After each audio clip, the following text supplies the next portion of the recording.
Hello, I'm Simon Whistler. You're watching the Today I Found Out YouTube channel, and in the video today we're looking at why Bibles are typically printed with 2 columns of text instead of 1. The practice of using 2 columns with compact texts dates back to at least the 15th century, which in turn was just a continuation of an older tradition of narrow columns in horizontally open scrolls. Both the Gutenberg Bible and the original King James Version used 2 columns, and many Bibles are still printed this way today. But the question is, why?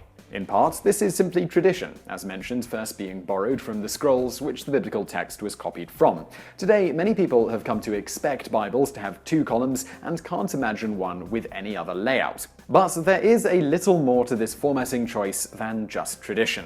The decision of how to format a book depends highly on how that book is intended to be read. The single column format with larger fonts in a novel limits distractions and creates a good, readable flow of text, allowing an individual to read a story from beginning to end with limited fatigue. On the other hand, reference books such as dictionaries and encyclopedias break up the text by using multiple columns and providing pictures, annotations, and a numbering structure that help improve efficiency when using a book for perusing various specific topics. Clearly, the standard 2-column layout of the Bible more closely resembles that of a reference book than a novel. One can see how this might have appealed to clergy, who historically were the ones who actually read and studied the Bible, with many among the laity unable to read anyway, even if they had access to a physical text. The 2-column approach allowed for more easily starting each numbered verse on a new line so it could be quickly referred to and identified. In addition, some Bibles also contain page-by-page reference guides, allowing readers to skip through the text to find similar passages that could potentially help them gain a deeper understanding of the original verse read. But there are actually much more practical reasons reference books go with the 2-column approach, namely using as few pages as possible. The Bible is a massive text, with, for instance, almost 800,000 words in the standard King James Version. In order to reduce the number of pages used, a much smaller font is used than a typical novel would have. While this does significantly reduce the number of pages that need to be bound in the book, it also makes it difficult to read. With Bible font sizes often less than 10 points, in a 1-column format, this could mean as many as 16 to 20 words per line, rather than the more typical 9 to 12 that is generally considered approximately optimal for readability.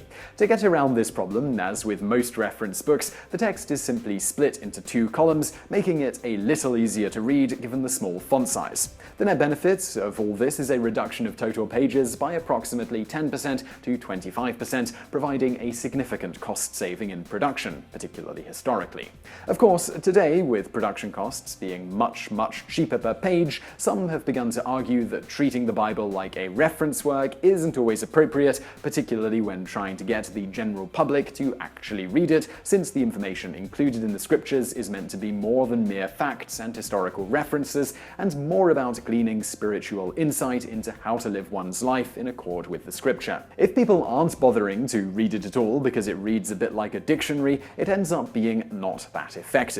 As J. Mark Bertrand of Bible Design notes, the reason why paragraphed texts are important and why single-column settings should be more widely available is that they both encourage the proper way of reading the Bible. Rather than treating it like a pithy, cryptic phrasebook, these formatting options suggest contextual reading that focuses on the ideas behind the words, rather than free association based on a word here or there. In the same way, a translator, to do good work, needs to consider both the source language and the one the audience speaks, a Bible designer has to do more than fit words on the page or figure out how to distinguish cross-references from verse numbers. The designer has to think about the reading experience and avoid choices that might channel it into counterproductive paths.